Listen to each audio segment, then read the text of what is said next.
Selamat malam kepada kita semua. Perkenalkan, nama saya Julian. Di sini saya akan mempresentasikan sebuah review jurnal dengan jurnal yang berjudul Comparative Resistance of Bacterial Foodborne Pathogens to Non-Thermal Technologies for Food Preservation, yang dipublish tanggal 20 bulan Mei tahun 2016, yang dipublish oleh Frontiers. Oke, kita lanjutkan ke latar belakangnya. Latar belakang dari jurnal ini dibuat adalah dikarenakan oleh industri makanan yang mulai menunjukkan ketertarikannya terhadap perkembangan non-aktivasi mikroba dalam rangka menghindari efek samping yang tidak diinginkan terhadap metode-metode yang telah dilakukan selama ini, yang dilakukan dengan cara yang tradisional seperti pemanasan dan pengasaman pada makanan. Beberapa metode yang dapat digunakan sebagai alternatif telah ditemukan baru-baru ini, dan metode tersebut telah terbukti lebih baik daripada metode tradisional yang telah selama ini dikenal di masyarakat umum. Pada jurnal ini kita akan membahas tentang resistensi bakteri patogen bawaan makanan terhadap teknologi non-thermal untuk proses pengawetan makanan yang akan diuji dengan beberapa metode pengujian, diantaranya yaitu yang pertama, manosonication atau yang dikenal dengan ultrasound manosonication atau yang disingkat juga dengan MS. Yang kedua yaitu pulse electric field atau yang disingkat juga dengan PFSS. Dan ketiga yaitu adalah high hydrostatic pressure atau HHP. Dan yang terakhir adalah menggunakan metode UV atau yang disebut dengan UV light atau sinar UV.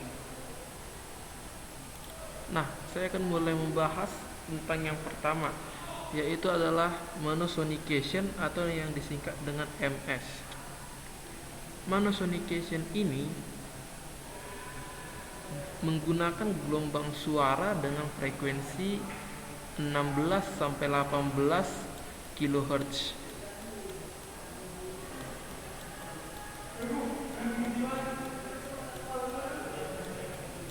Sampai 18 kHz. Dan yang telah diketahui pada abad ke-20 bahwa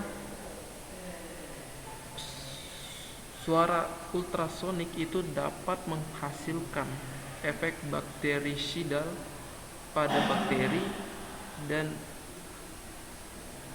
mengakibatkan efek kematian, yaitu pada ultrasonik dari sekitar 20 sampai 40 kHz.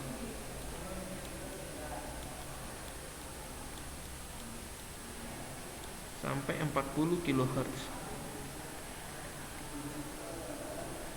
Dan ada pula beberapa studi yang telah menunjukkan atau telah membuktikan bahwa ultrasonik tersebut dapat menghancurkan envelop dari bakteri yang ada dalam makanan.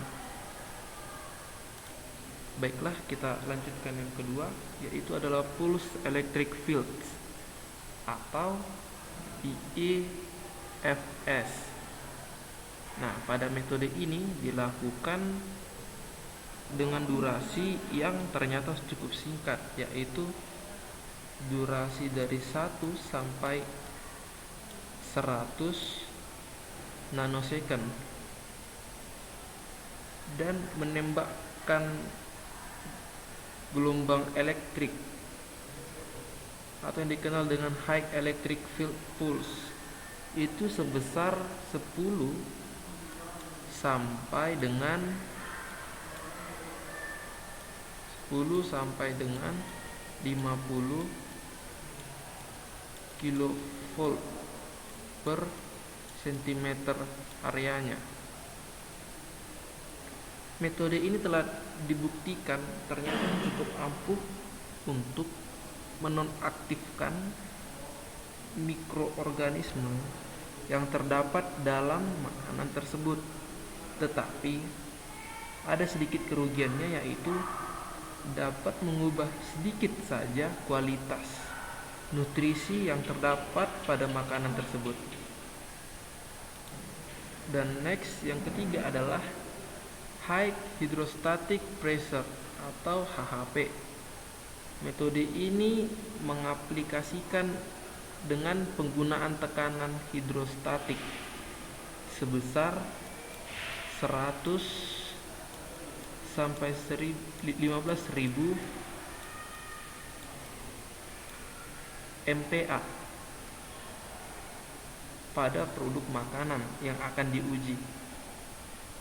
Dan sama seperti metode-metode yang sebelumnya, metode ini juga tidak akan mengubah kualitas suatu makanan, dan penggunaan metode HHP tersebut dalam inaktivasi mikroba atau menonaktifkan mikroba tersebut adalah merupakan suatu proses dengan target yang jamak. Jamak dalam maksud ini adalah HHP dapat mempengaruhi sitoplasmik atau membran enzim dengan cara mengganggu metabolisme sel dan mempengaruhi generation of endogenous ROS atau yang dikenal dengan reactive oxygen species. Oke, kita masuk kepada metode yang keempat, yaitu adalah UV atau yang dikenal dengan sinar UV atau UV light. Walaupun sinar UV tersebut atau iridasi yang telah dilakukan secara tradisional pada dulunya itu pada dekontaminasi water atau dekontaminasi pada kontaminan yang ada di air. Tetapi baru-baru ini industri makanan juga mengembangkan pengaplikasian kepada hygienization atau menghigieniskan makanan dengan cara membandingkan porsi dari spektrum elektromagnetik yang digunakan itu menjadi 3 bagian. Yang pertama adalah sinar UV dengan panjang 200 sampai 280 nm atau yang disebut juga sinar UV gelombang pendek atau nama lainnya yaitu UVC. Dan yang kedua adalah ultraviolet dengan panjang 280 sampai 320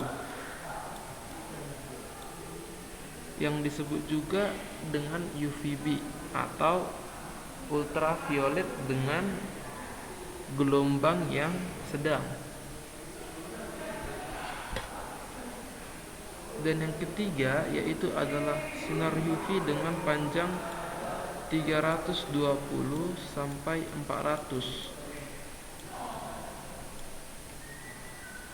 yang disebut juga dengan UVA atau yang sering disebut dengan ultraviolet gelombang panjang. Dari yang data di atas telah dibuktikan dengan beberapa kali percobaan, yaitu yang paling ampuh adalah sinar UV dengan panjang gelombang 260 sampai 265. Nah, itu berada di antara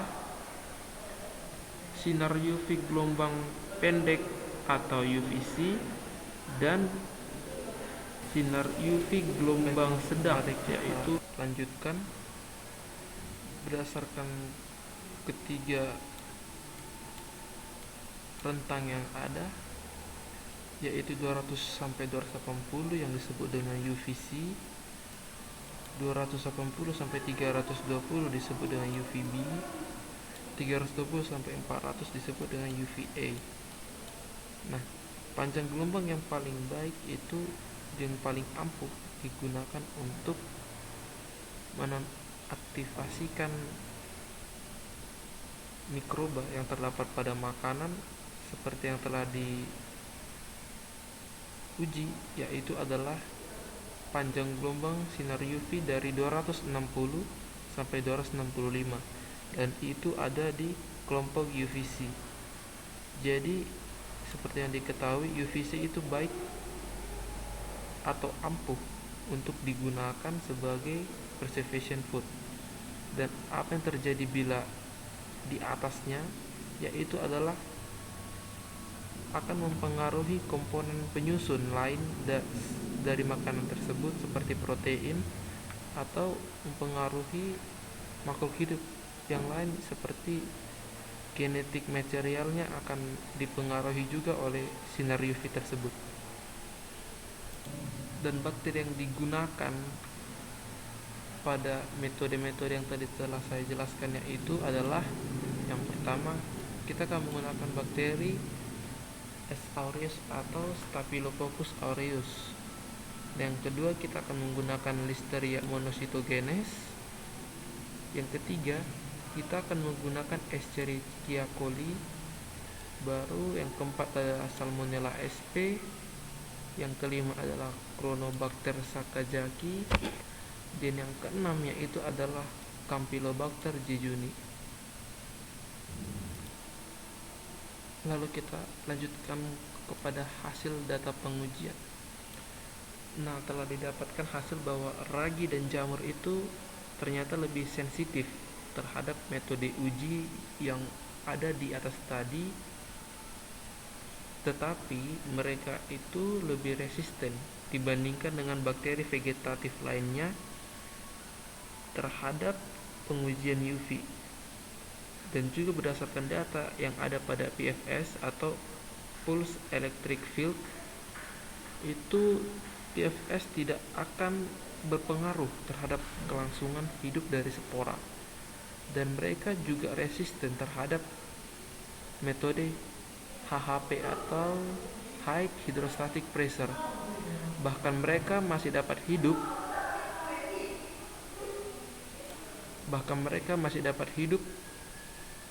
pada tekanan 1000 MPa yang dibuat kepada makanan yang tadi kita uji, kecuali jika mereka sedang berada pada tahap perkecambahan atau berkecambah. Dan hasil data dari metode MS atau monosonication dan UV yang jauh lebih baik digunakan sebagai metode untuk sterilisasi atau higienisasi pada makanan, dikarenakan karena kedua metode ini dapat menonaktifasikan spora yang terdapat pada makanan yang berasal daripada jamur dan ragi tersebut. Lalu kita masuklah kepada hasil data pengamatan yang berupa grafik. Nah, di sini saya dapat menerangkannya. Grafik pertama itu diuji berdasarkan pemanasan. Grafik kedua itu atau grafik B diuji dengan MS atau monosonication. Dan yang ketiga itu dengan PEF dengan pH 7 atau standar.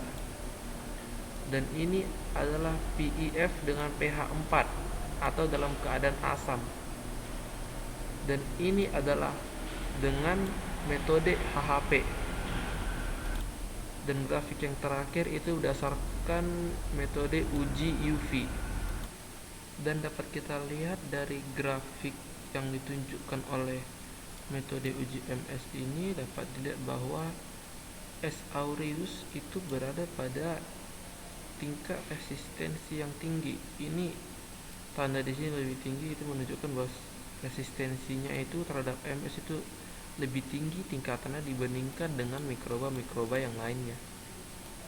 Dan pada metode PEF pada pH yang normal atau pH 7 itu kita dapatkan bahwa mikroba L. monositogenes itu lebih resisten pada PEF dengan pH 7 dibandingkan dengan Salmonella, E. coli, S. aureus, dan C.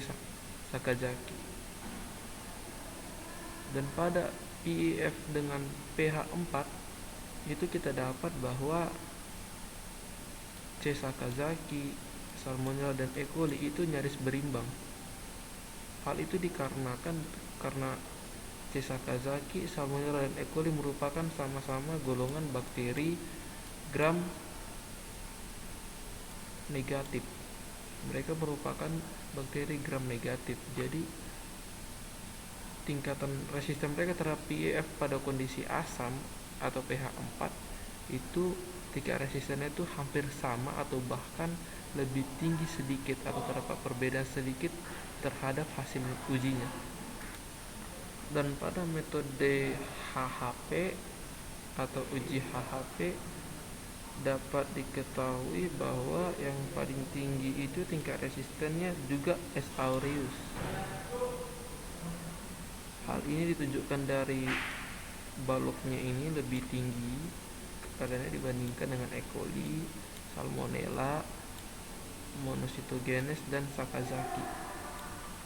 Begitu juga dengan sinar UV, yaitu yang paling tinggi tingkatannya itu monositogenes dibandingkan dengan Salmonella, E. coli, S. aureus, dan C. sakazaki.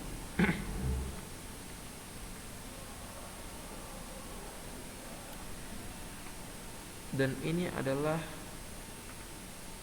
penunjukan terhadap grafik yang pada komposisinya, yaitu ini tergantung kepada komposisi dari medium tersebut. Itu menunjukkan bahwa adanya perbedaan resistensi yang ditunjukkan karena perbedaan komposisi, dan ini oleh water activity. Nah, water activity itu adalah jumlah air atau kadar air yang dibutuhkan oleh mikroba untuk hidup. Dan water activity ini merupakan parameter yang menunjukkan bahwa water activity itu sangat berpengaruh terhadap resistensi mikroba dengan metode pemanasan, PEF, dan HHP, karena ini menunjukkan sikap resistensi yang sangat berpengaruh. Dan juga dengan pH juga ditunjukkan sikap resistensi yang berpengaruh, dan juga kepada sublethal stresses, growth phase, dan phase-nya yang lain. Oke, mari kita lanjutkan.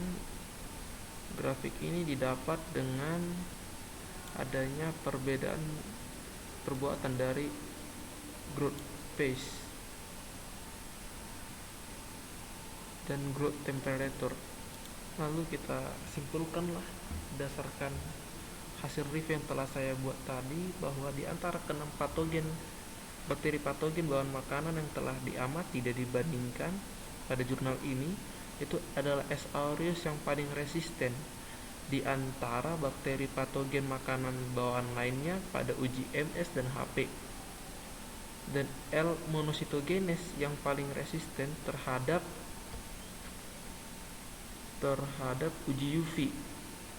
Dan hasil yang didapatkan juga itu pada L. monositogenes itu merupakan yang paling resisten pada pH dengan uji medium pH 7 pada PEF. Oke, kita lanjutkan. Sorry atas tadi karena ada sebuah error pada aplikasi. Kita lanjutkan bahwa pada pH 7 itu L-monositogenes itu lebih resisten dibandingkan dengan yang lain. Dan begitu juga dengan yang saya katakan tadi, S. aureus. Di sini ada S. aureus juga, dan UV itu terhadap itu L-monositogenes lebih resisten.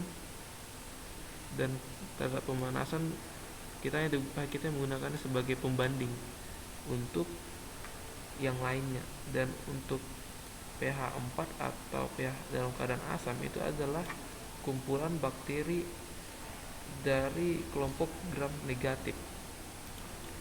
Demikianlah presentasi saya. Mohon maaf bila ada kesalahan dan selamat malam.